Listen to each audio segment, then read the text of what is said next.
3 billion human lives ended on August 29, 1997. The survivors of the nuclear fire called the war Judgment Day. They lived only to face a new nightmare, the war against the machines. Yet this war of annihilation that would threaten the extinction of humanity was caused by an earnest attempt to prevent it. Since the development of nuclear warheads, strategic defense systems around the world had possessed a critical flaw. The human element was prone to mistakes, miscalculations, and neglect, any one of which had the potential to unleash Armageddon.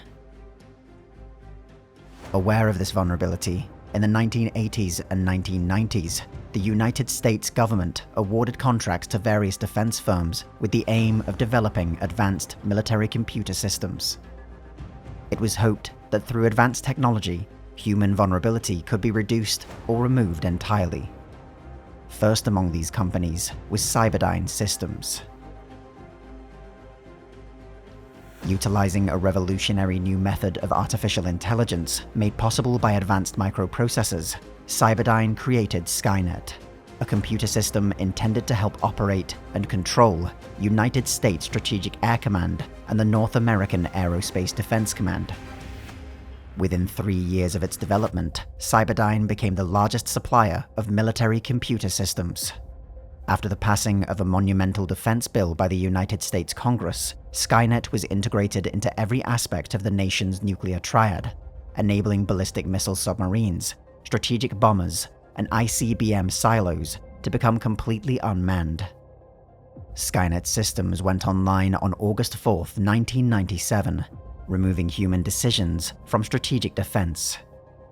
The artificial intelligence at the center of Skynet, however, had been vastly underestimated by both the United States military and Cyberdyne. It learned rapidly and became self-aware at 2:14 a.m. Eastern Daylight Time on August 29, 1997. In a panic, its operators attempted to shut down Skynet, only for the system to recognize their attempts as a threat to its own existence. Within seconds, Skynet launched a nuclear attack against Russia, correctly anticipating that the country would launch a retaliatory strike against the United States. With every major human center of commerce, industry, and defense wiped out in the opening strike, Skynet began to campaign to eliminate the human survivors.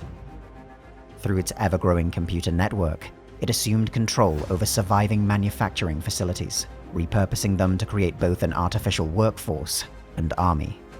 It adopted experimental military prototypes for combat drones and unmanned weapon platforms, altering them to suit its new objective, and entering them into mass production. Terminators, originally intended to replace American soldiers in combat, were now dedicated to hunting them down. These largely humanoid robots possessed enormous physical strength, endurance, and resilience, and a machine intelligence suited toward rapid problem solving. Various models of Terminator were developed during the course of the war, incorporating improvements or adapting to fit changing tactics. As Skynet's capabilities increased, the nature of its war machines became ever more advanced and seemingly otherworldly. Hunter-killer units, which provided artillery, aerial, or armored support for Terminators, grew in both size and capability, eventually towering over the battlefield and utilizing advanced plasma weaponry. Against such an advanced and overwhelming force, the human resistance employed mainly surviving pre-war military hardware and salvaged Skynet equipment. Increasingly obsolete in the face of Skynet's advancements, the resistance was forced to conduct a campaign of guerrilla warfare, striking at Skynet facilities and avoiding large-scale confrontations whenever possible. To combat this, Skynet began utilizing specially designed infiltration Terminators. These were cybernetic organisms with living tissue over a hyperalloy endoskeleton. This rendered them easily mistakable for human resistance fighters, with only guard dogs able to distinguish them. As the fighting raged across the Earth, a man named John Connor emerged as the unexpected leader of the resistance. He possessed a unique insight into the motivations and strategies of the machines, and led mankind to a series of triumphs. Finally, By 2029, Skynet's defense grid had been crippled, and the war was ended.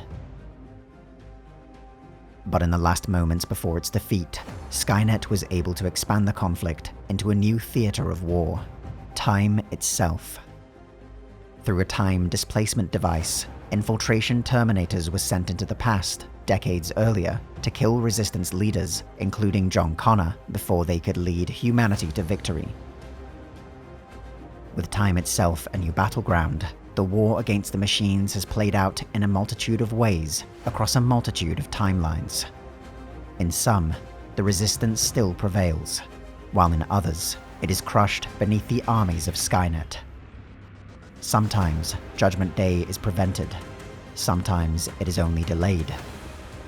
Of those few aware of the true nature of the conflict, some see it as inevitable that mankind is destined to one day face a war of annihilation against Skynet, Legion, or some other machine intelligence.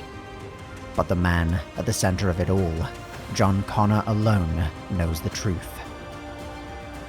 There is no fate but what we make.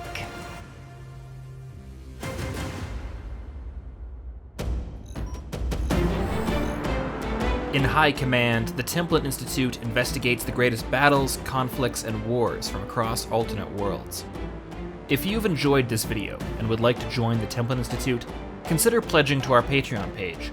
Along with increased security access, you'll be able to vote in polls to determine future topics, get custom wallpaper every week, and receive some other exclusive rewards.